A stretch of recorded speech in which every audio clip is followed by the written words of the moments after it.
Hi friends, welcome to my channel. మనమంటే ఇష్టం లేదు అని చెప్పిన వాళ్ళని నువ్వు ఎంత బతిమిలాడినా, ప్రాణంగా ఇష్టపడినా సరే నువ్వు అంత చులకనైపోతావు, లేదా నువ్వు ఒక ఆప్షన్గా మాత్రమే నిన్ను వాడుకుంటారు. అదే నిన్ను ప్రాణంగా ప్రేమించిన వాళ్ళ ఎడల నువ్వు కొంచెం ప్రేమగా ఉన్నా జీవితాంతం నీ ప్రాణం వాళ్ళ ప్రాణం కూడా కలిపి ప్రాణప్రదంగానే చూసుకుంటారు. ఇది అందరికీ తెలిసిన విషయమే.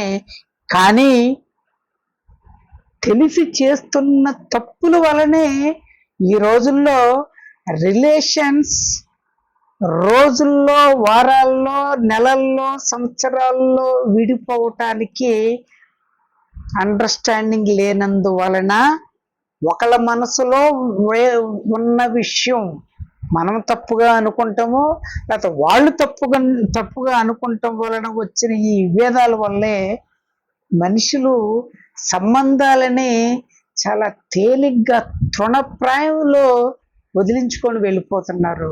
కొన్నిసార్లు అనుకోని విధంగా కొందరు వ్యక్తులు మనకు పరిచయం అవుతారు. అయితే వాళ్ళు ఏ ఉద్దేశంతో మాట్లాడుతున్నారో అనేది నువ్వు తెలుసుకోకుండా నువ్వు వాళ్ళు ఏ ఉద్దేశంతో ఉన్నారో అని నువ్వు ఊహించుకొని నువ్వు అనవసరంగా వాళ్ళ ఎడల ఎక్కువగా నీ మనస్సుని వాళ్ళ మీదే ఉంచుకున్నావంటే గనక తప్పనిసరిగా ఏదో ఒక రోజు నిన్ను నిర్దాక్షిణ్యంగా వదిలించుకొని వెళ్ళిపోతారు. పైగా నువ్వు నన్ను టార్చర్ చేస్తున్నామనొచ్చు, నువ్వు ఇలాంటోడు అయ్యేవేంటి అని అనుకోలేదని నీతో మాట్లాడతామని అనుకోవచ్చు, లేదా రకరకాల నిందలు మోయాల్సిన పరిస్థితి రావచ్చు. ఒక పక్కన వాళ్ళు వెళ్ళిపోయారన్న బాధ నిన్ను పిండేస్తూ ఉంటుంది. ఇంకొక పక్క ఇంతకాలం క్లోజ్గా మాట్లాడిన వాళ్ళు ఇంత దారుణంగా మాట్లాడుతున్నారు ఏంటన్న బాధ కూడా నిన్ను నలిపేస్తూ ఉంటుంది. బట్ వాళ్ళ దృష్టిలో నిన్ను ఒక ఆప్షన్గా చూశారు కాబట్టి నువ్వు వదిలించుకున్న తర్వాత వాళ్ళు హ్యాపీగా వాళ్ళ జీవితాన్ని వాళ్ళకి కావలసిన వాళ్ళతోనే అనుభవిస్తూ ఉంటారు. ఇది జీవిత సత్యం, ఇది ఎప్పటికీ మారి తీరదు. అందుకోసమనే అనేక మంది ఈ ప్రేమ వ్యవహారాలని, రిలేషన్స్ అని మనిషి మాట్లాడుకునేది కేవలం ప్రేమ కోసమే కాదు. మనిషి మాట్లాడకపోతే ఈ ప్రపంచమే ముందుకు సాగదు. అటువంటి స్థితిలో ఉన్న ఈ రిలేషన్స్ ని అర్థం చేసుకోకుండా ఒకప్పుడు మన గురించి ఆ వ్యక్తి ఎంత మనల్కి సహాయం చేశాడో, ఇష్టపడ్డాడో, ఇష్టపెట్టాడో లేకపోతే ఇష్టపెట్టిందో అన్న విషయం తెలుసుకోకుండా వేరొక అంతకంటే పెద్ద ఆప్షన్ వచ్చినప్పుడు, లేదు ఇంక నీతో అవసరం లేదు, లైఫ్ బోర్ కొట్టేసింది నీతో ఈ రిలేషన్ ఉండటం వల్ల అనుకున్నప్పుడు తప్పనిసరిగా వేరే ఆప్షన్లోకి వెళ్ళిపోతున్నారు. ఇదివరకు వెళ్ళేవాళ్ళు కాదు. ఇప్పుడు ఆ వేరే ఆప్షన్ అంటే అమ్మాయి అయితే అబ్బాయి, అబ్బాయి అయితే అమ్మాయి, వేరే వాళ్ళు, పెళ్ళి అయిన వాళ్ళు కూడా. ఎప్పుడైతే వేరే వాళ్ళ కోసం వెళ్తున్నారో ఏం జరుగుతుందో అనేది అన్ని చూస్తూనే ఉన్నాం, వింటూనే ఉన్నాం. కానీ నా విషయంలో ఇది జరగదు అనే ఒక గుడ్డి నమ్మకం వల్ల మన జీవితాలనే నాశనం చేసుకుంటున్న వాళ్ళకి నాకు ఒక చిన్న ఐడియాతో ఇలా బాధపడే వాళ్ళని బాధపడకుండా చెయ్యాలనే ఉద్దేశంతో ఆల్రెడీ ఊబులోకి దిగిపోయి ఉన్న వాళ్ళను కూడా కొంచెం వెనక్కి తీసుకొద్దామనే ఉద్దేశం మీద ఒక చిన్న స్టోరీ చెప్తాను. ఇది స్టోరీ అయినా కరెక్ట్గా వింటే మీ జీవితంలో ఒకళ్ళ త్యాగం, ఒకళ్ళ ప్రేమ ఏంటని తెలుసుకోవాలంటే నీకు గట్టిగా దెబ్బ తగిలినప్పుడే. రోజులు మామూలుగా గడిచిపోతున్నప్పుడు ఏమీ తెలియదు అని నా సొంతగా నేను తయారు చేసిన ఈ కథ వినాలంటే కొంచెం టైం స్పెండ్ చేయండి. వీడియో నచ్చితే కనుక ఇలాగ మోసపోతున్న వాళ్ళకి షేర్ చేయండి. Thank you very much. Suresh, Sita అనే ఇద్దరు వ్యక్తులు, ఒక అమ్మాయి అబ్బాయి, ఒకరికొకరికి పరిచయం లేదు. ఒక బస్ స్టాండ్లో ఒక ½ నుంచి నుంచొని ఉంటారు. ఈ సురేష్ అన్న అబ్బాయి ఆ అమ్మాయిని చూసిన వెంటనే ఇతనికి మనసులో నా సొంత వ్యక్తి ఏమో లా ఉంది అని అనుకొని అతను ఆవిడ చేసే ప్రతి పనిని అబ్జర్వ్ చేస్తూ ఉండటం వల్ల ఆ అమ్మాయి టైం చూసుకుంటూ ఇంకా రాలేదేంటి అయ్యి టెన్షన్ పడుతుంది, చేతిలో ఏ సర్టిఫికెట్లు చూసుకుంటుంది. అప్పుడు ఇతను ఇష్టపడ్డాడు కాబట్టే అక్కడికి వెళ్ళి, మేడం ఏంటి చాలా కొంచెం టెన్షన్ పడుతూ ఉన్నట్టున్నారు ఏంటి అంటే, ఏమీ లేదండి, నేను ఇంటర్వ్యూకి వెళ్తున్నాను, ఈ ఇంటర్వ్యూ నా జీవితానికి చాలా ముఖ్యమైనది, ఈలోపు బస్సు రావాల్సింది ఈరోజు లేట్ అయిపోయింది అంటాడికి. ఏమండి మీరు కంగారు పడినంత మాత్రాన్న బస్సు పరిగెత్తుకుంటూ వచ్చేది కదా. మీరు ఇంటర్వ్యూకి వెళ్తున్నారు కాబట్టి మీరు చక్కగా ఇంటర్వ్యూ ఏమడుగుతారు ఏంటన్న దాని మీద కాన్సన్ట్రేషన్ చేసుకోండి. అందుకే బస్సు రాకపోతే ఆటోల మీద దేనికోసం వెళ్ళొచ్చు కదా. నేను కూడా ఇంటర్వ్యూకి వెళ్తున్నాను, నాకు బస్సు రాదు, నేను వేరే చోటకి వెళ్ళాలి, నేను ఒక అరగంట చూస్తాను, చూసిన తర్వాత బస్సు వస్తే వస్తుంది, లేకపోతే ఆటోలో వెళ్దాము అని అనుకుంటున్నాను. అనుకునే లోపు ఈ అమ్మాయి ఇంటర్వ్యూకి వెళ్ళే ప్లేస్కి వెళ్ళే బస్సు రావటం, నా బస్సు వచ్చేసిందండి నేను ఉంటాను పరిగెత్తుకుంటా ఆ బస్సు దగ్గరికి వెళ్ళే క్రమంలో ఒక వెహికల్ వచ్చి ఆ అమ్మాయిని గుద్దేసేటప్పటికి చూస్తూ ఉన్నాడు. ఇతని కళ్ళ ముందు అప్పటి వరకు మాట్లాడిన అమ్మాయి బస్సు ఎక్కేటప్పుడు ఇది డాష్ అవటం, కింద పడిపోవటం, తల పగిలిపోవటం, బ్లడ్ రావటం, ఒకేసారి స్టన్ అయిపోతాడు. గుద్దునోడు వెళ్ళిపోయాడు, బస్సుకి వెళ్ళిపోయింది మామూలుగా, చుట్టూ జనాలు మూగిపోయారు. అయితే ఎవరు ముందుకొస్తారు? వెంటనే ఇతను సరే ఏదైతే అది అయిందని చెప్పి గబగబా అంబులెన్స్ పిలిచి హాస్పిటల్కి తీసుకెళ్తాడు. హాస్పిటల్కి తీసుకెళ్ళిన తర్వాత డాక్టర్లు వాళ్ళందరూ చూసి, వీడికి హెడ్ ఇంజ్యూరీ అయిందండి, లోపల బతుకుద్దో లేదో చెప్పలేము, బట్ చాలా డబ్బులు కావాలి, చాలా ఖర్చుతో కూడుకున్న పని, మీరు అందుకు సిద్ధపడతారంటే కనుక, అంటే ఆల్రెడీ లోపలికి పంపించే అమ్మాయికి ఇది జరుగుతుంది జనరల్ ట్రీట్మెంట్, ఆ సర్జరీస్ అవన్నీ చేయాలంటే టెస్ట్లు ఇవన్నీ కలిపి చాలా పెద్ద మొత్తంలో అవుద్ది, మీరు ఓకే అంటే కనుక మేము సిద్ధం చేస్తాం. దానికి అతను అంటాడు, సార్ నేను యాక్చువల్గా అమ్మాయికి ఏమో అవునండి, ఇలాగ బస్ స్టాండ్లో జరిగిన విషయం చెప్పేటప్పటికి, మరి వాళ్ళ తాలూకు వాళ్ళు ఎవరికన్నా అంటే నాకేం తెలియదు అందరూ గుర్తుకు వస్తుంది. కబుక్కుని అమ్మాయి ఫోన్ తీసుకొని ఆ ఫోన్లో నంబర్లు అవి చూసేటప్పటికి మామయ్య అని సేవ్ చేసుకున్న ఒక నెంబర్ కనపడింది. ఓకే అని చెప్పి ఆ నెంబర్ చేస్తే, చెప్పు సీత ఏంటి ఉద్యోగం సెలెక్ట్ అయ్యావా అని అడుగుతాడు వాళ్ళమ్మ. సార్ నేను సీతను కాదండి అని చెప్పి ఇక్కడ జరిగిన విషయం చెప్పేటప్పటికి, అయ్యో అలాగా అని చెప్పి అతను హాస్పిటల్ వస్తాడు. వచ్చి చూసేటప్పటికి డాక్టర్ దగ్గరికి వెళ్ళి మాట్లాడేటప్పటికి డాక్టర్ ఈ విషయం ఎంత చెప్పేటప్పటికి, సరే డాక్టర్ నేను మీరు ట్రీట్మెంట్ చేస్తూ ఉండండి, నేను ఇంటికి వెళ్ళి డబ్బులు అవి తీసుకొని వస్తానని చెప్పి వెళ్ళిపోతాడు. సార్ మీరు కొంచెం ఆవిడ దగ్గర ఉండండి, నేను ఇంటికి వెళ్ళి డబ్బులు అవి తీసుకొని వస్తానని చెప్పి అతను వెళ్ళిపోతాడు. గంట అయింది రాలా, 2 గంటలైంది రాలా. ఈలోపు డాక్టర్ గారు, ఏమండి ఇక్కడ పేషెంట్ పరిస్థితి క్రిటికల్గా ఉంది, తర్వాత మీరు వైద్యం చేయలేదని మళ్ళీ హాస్పిటల్ మీద గొడవలు ఇవన్నీ చేస్తారు, ఆ అమ్మాయికి స్టార్ట్ చేయాలంటే టెస్టులు చేయాలంటే కనుక డబ్బులు కట్టకపోతే మేమేమీ చేయలేము, దయచేసి అమ్మాయిని తీసుకెళ్ళిపోండి అనేటప్పటికి, ఇదేంటి ఇప్పుడు గంటలో వస్తానన్నాడు, కనీసం ఫోన్ కూడా చేయలేదు, ఎలా ఉంది ఏంటా అని చెప్పి ఇతను ఫోన్ చేస్తాడు, ఫోన్ స్విచ్ ఆఫ్. ఇంకా వేరే వేరే ఏం చూసినా వాళ్ళందరూ ఎవరో ఏదో నా ఫ్రెండ్ అండి అవి ఇవి అంటున్నారు, కానీ వీళ్ళ మామయ్య మాట ఫోన్ లిఫ్ట్ చేయకపోయేటోడికి ఒక పక్కన డాక్టర్ ఏమో చచ్చిపోద్ది అంటున్నాడు. ఇతను రాలేదనేటప్పటికి ఈ అమ్మాయి వివరాలు తెలియదు, ఒకవేళ ఏమైనా ఎస్కేప్ ఇచ్చేసాడా ఏంటి అని చెప్పి బయటికి వెళ్ళి నుంచొని ఆలోచిస్తూ ఉండేటప్పటికి బాగా డబ్బులు ఉన్న ఒక ఫ్యామిలీ వాళ్ళ కొడుకు ఆ మంచం మీద పడుంటే ఆవిడ ఏడుస్తూ ఉంటది.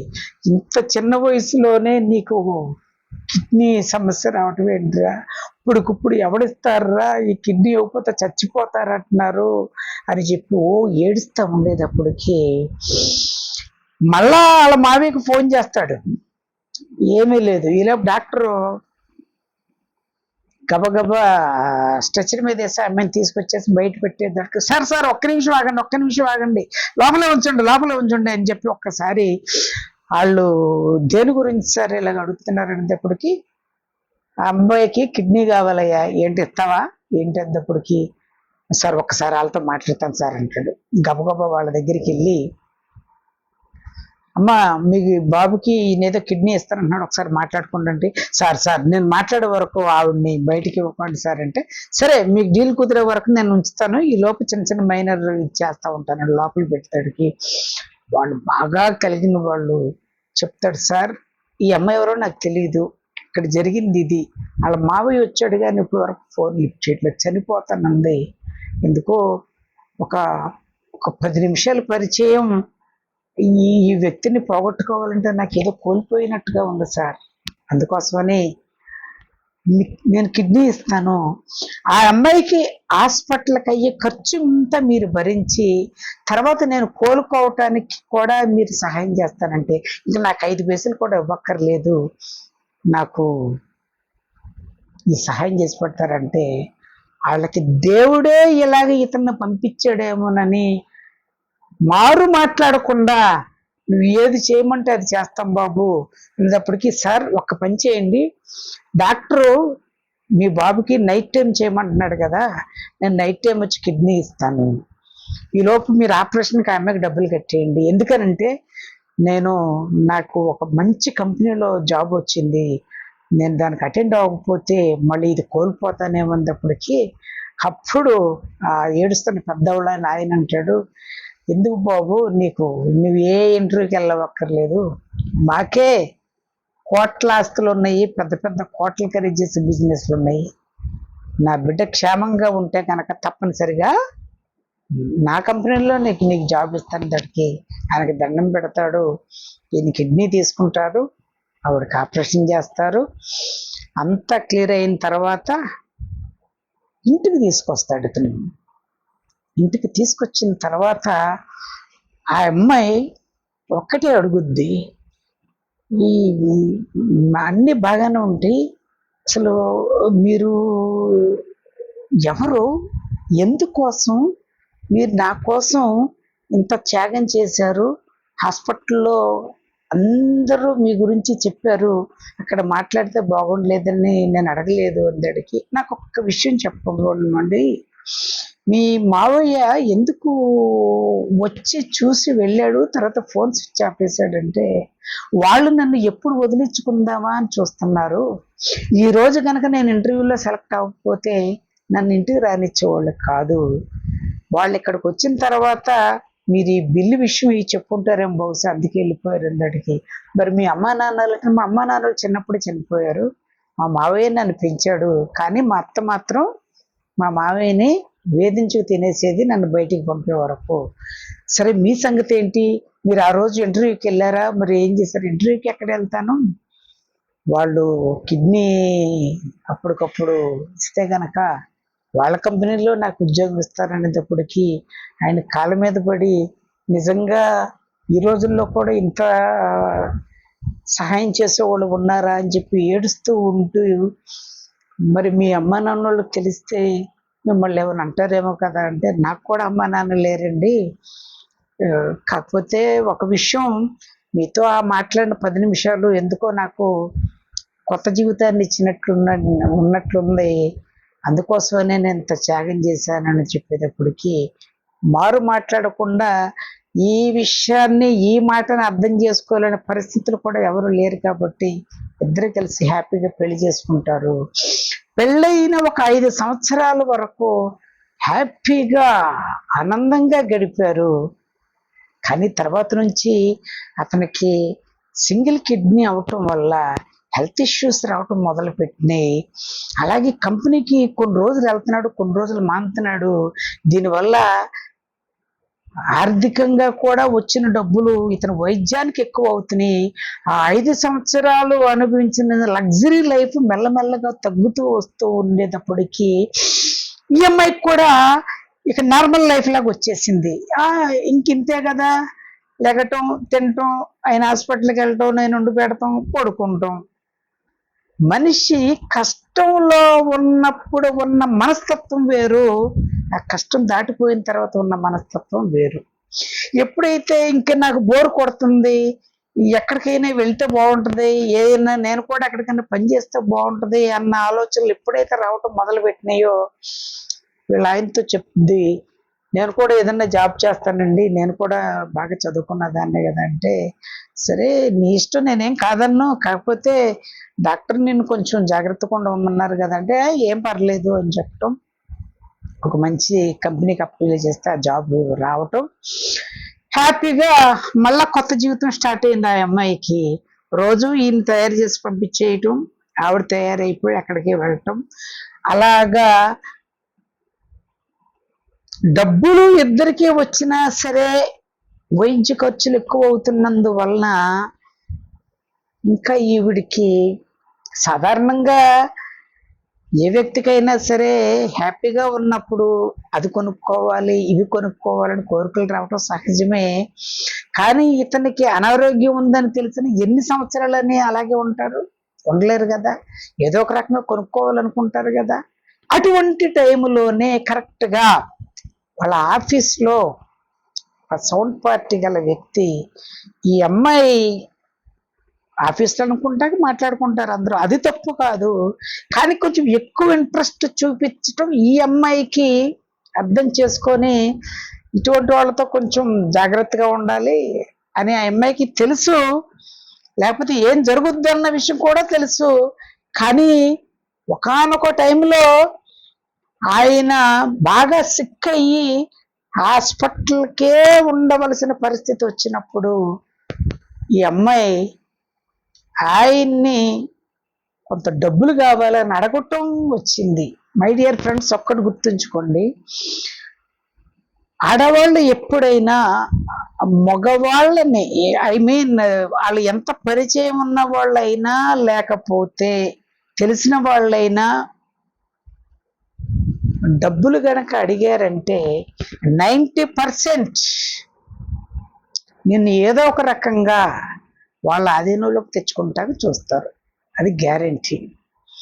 అతను ఉన్నవాడు ఆల్రెడీ అతనికి ఈవిడి మీద వేరే ఆలోచన ఉంది, దానివల్ల 10 రూపాయలు ఎడితే 20 రూపాయలు ఇవ్వటం, తర్వాత ఇద్దరు గారు పోయిందే ఉందండి, శాలరీలో ఇద్దరు గారిలే అని చెప్పటం, ఇంట్రెస్ట్ చూపించటం, అలాగా ఇంటి దగ్గరికి రావటానికి అప్పుడప్పుడు వెహికల్ మీద దింపటం, ఇవన్నీ నార్మల్గా జరుగుతూ ఉన్నాయి. ఈ అమ్మాయికి నేను ఏదన్నా తప్పు చేస్తానేమో అన్న ఆలోచన వచ్చేస్తుంది, కానీ జాగ్రత్తగా ఉండాలి, ఎందుకంటే భర్త నా కోసం ప్రాణాలు ఇచ్చాడు, తప్పదు అనుకుంటుంది. కానీ అతను ఈయన రికవర్ అయిన తర్వాత ఇంటికి వెళ్ళిన కాడ నుంచి షికారుకి వెళ్దామని, బయటికి వెళ్దామని, సినిమాకి వెళ్దామని ఇటువంటి చెప్పేటప్పటికి ఒక్కసారి, ఏమండి మీరు అనుకున్నట్టుగా నేనేమి అంత చౌకబరదాన్ని కాదండి, నా భర్త నా గురించి ఎంత త్యాగం చేశాడో అని చెప్పి, అటువంటి వాళ్ళని కాదనుకుంటే మళ్ళా నాకు మనిషి జన్మ అనేదే ఉండదు, వేరే వాళ్ళు కూడా నన్ను అనరు, నన్నంత ప్రేమించిన నా భర్తను అంటారు, దయచేసి మీలో ఉన్న ఆలోచనని పోగొట్టుకోండి అని చెప్పిన వెంటనే తను రివర్స్ అయిపోతాడు. ఓకే, మరి ఇంతకాలం మరి నాతో పాటు డబ్బులు తీసుకున్నప్పుడు, నాతో పాటు బండి మీద వచ్చినప్పుడు అప్పుడు ఇవన్నీ గుర్తుకు రాలేదా మీ హస్బెండ్కి తెలిస్తే? అందులో తప్పే ఉంది. డబ్బులు అడిగా నేను, వెహికల్ మీద వెళ్ళాను, హస్బెండ్కి బాగోలేదు కాబట్టి వెళ్ళాను, అంతేగాని మీ ఎడలు నేనేం తప్పుగా ప్రవర్తించలేదు కదా అంటే, నేను ఆ ఆలోచనతో ఉన్నాను కాబట్టి, నువ్వు కూడా ఆలోచనతో ఉన్నావు కాబట్టనే నేను డబ్బులు ఇచ్చాను. నేను ఒకటే చెప్తున్నాను, ఎలాగో మీ ఆయనకి ఆ రోగం తగ్గుద్దో లేదో నాకు తెలియదు, తగ్గకపోయినా నీ జీవితంలో సంతోషం అనేది మాత్రం నువ్వు చూడవు. అందుకోసమని నాతో వచ్చే వెళ్ళిపోదాం, నీకు స్వర్గం అంటే ఏంటో చూపిస్తా, లైఫ్ ఎలా ఎంజాయ్ చేయాలో చూపిస్తానని చెప్పేటప్పటికి ఆ అమ్మాయి విసిరిగా మరొక్కసారి గనక మీరు ఇటువంటి అంటే గనక మరి నేను చేయవలసింది కూడా నేను చేస్తాను అనేటప్పటికి, నీ దిక్కున్నది చేసుకో, ఈరోజే మనం హోటల్కి వెళ్ళినప్పుడు అక్కడికి వెళ్ళినప్పుడు నీకు తెలియకుండా నేను కొన్ని ఫోటోలు తీశాను, వాటిని ఎలా వాడుకోవాలో నాకు తెలుసు. రేపు పొద్దున్న నేను 4 గంటలకల్లా మీ ఇంటి దగ్గర కారు వేసుకుని వస్తా, నువ్వు 4 నువ్వు తలుపు తీసుకొని నాతో పాటు వచ్చేసేయాలి. నువ్వేం తెచ్చుకోకర్లా, కట్టుబట్టలతో వచ్చేసేయి. రాకపోయావంటే గనక అదే రోజు నీ జీవితం ఊరు వాడ ప్రపంచం అంతా వ్యాప్తి చెందుద్ది అనేటప్పటికీ ఈ అమ్మాయి సీరియస్గా లేక ఇంటికి వెళ్ళిపోతే, ఇంటికి వచ్చిన కాడ నుంచి మనసు పనిచేయట్లా, నరకం. ఏం చెయ్యాలి? ఒకవేళ వెళ్తే ప్రాణంగా చూసుకుని నా భర్తని ఎవరు చూసుకుంటారు? అయినా ఇతనితో ఉన్న నా జీవితం ఒక రకంగా ఇలాగే ఉంటుందేమో, బాగుపడదేమో. కానీ అతను చెప్పింది కూడా ఒకసారి నిజంగానే ఉంది కదా, ఎప్పుడు ఇదే జీవితం అనిపించటమా? ఒకవేళ మా భర్త కనుక ఏదో ఒక అనారోగ్యం చచ్చిపోతే నేను ఎలా బతకాలి? అప్పుడు ఇతను కూడా నాకు దొరకకపోతే ఏం చేయాలి? ఈ ఆలోచన మొత్తం కలగూరకంపైపోయి, సరే ఈ అబ్బాయి ప్రస్తుతానికి నా ఫోటోలు ఇవన్నీ ఇబ్బంది పెడతాడని అంటున్నాడు కాబట్టి, ముందు వాడితో ఈరోజు వెళ్ళి ఏదో ఒక చోటన్నా వాడికి బుద్ధి వచ్చేలాగా చెప్పి రావటమా, లేదు నేనే గనక ఎదిరించలేని స్థితిలో ఉంటే కనుక ఇంక వాడికి లెగ్గిపోవటమే తప్పదనే ఉద్దేశం మీద ఆలోచిస్తూ కరెక్ట్గా 4 గంటలకి లెగిసి వెళ్ళేటప్పటికి అలా ఆయన, సీత నన్ను వదలకు, సీత నన్ను వదిలి వెళ్ళకు, సీత నన్ను వదిలి వెళ్ళకు అని గట్టిగా కలవరిస్తూ ఉంటాడు. వెంటనే చూసిన ఈ అమ్మాయికి ఒక్కసారి గుండెలు జల్లుమంటది. కరెక్ట్గా తలుపు దగ్గరికి వెళ్ళి బోల్ట్ తెద్దాం నుంచిందాడికి, సీత నన్ను వదిలి వెళ్ళకు, ఏ మాటలు. ఒక పక్కన కారు హారన్లో బయట సెల్ ఫోన్తో ఫోన్లు చేసి ఇటు ఏం చెయ్యాలి వెళ్ళాలా వద్దా అని ఆలోచించుకుంటూ గట్టిగా అరిసి డామని కింద పడిపోయేదాడికి కబుక్కుని లైన్ లేచిపోయి ఏంటని చూస్తే పడిపోయి ఉంటుంది. వెంటనే అంబులెన్స్ ఫోన్ చేసేటప్పటికి 5 నిమిషాల్లో అంబులెన్స్ వచ్చేటప్పటికి ఈ కారులో ఉన్న వాడికి కంగారు వచ్చేస్తుంది. ముందు ఇదేంటి ఈ అంబులెన్స్ వచ్చింది ఏంటని చూసేటప్పటికి ఆ అమ్మాయిని గబగబా స్ట్రెచ్చర్ మీద తీసుకొచ్చేటానికి, అమ్మ బాబోయ్ దీనికి ఏదో అయిపోయింది, చచ్చిపోయింది అనుకుంటా, నా గురించి ఎక్కడున్నానంటే నా ప్రాణం మీదకి వచ్చేద్దని చెప్పి ఆడ కారు వేసుకొని వెళ్ళిపోతాడు. ఈ అమ్మాయిని హాస్పిటల్కి తీసుకెళ్తే డాక్టర్ గారు, ఈ అమ్మాయికి బాగా బీపీ ఎక్కువగా ఉందండి, చాలా జాగ్రత్తగా ఉండాలి, లేకపోతే కనుక స్ట్రోక్ వచ్చే అవకాశం కూడా ఉంటుంది, జాగ్రత్తగా అని 2 రోజులు ఉండండి హాస్పిటల్లో, తగ్గిన తర్వాత వెళ్ళిపోవచ్చు అని చూసేటప్పటికి ఆ అబ్బాయి వైద్యం చేపించి అంతా అయిన తర్వాత ఒక్కసారి ఆ అమ్మాయి మెలకు వచ్చిన తర్వాత పక్కన చూసేటప్పటికి ఏడుపులు వినపడతా ఉంటాయి.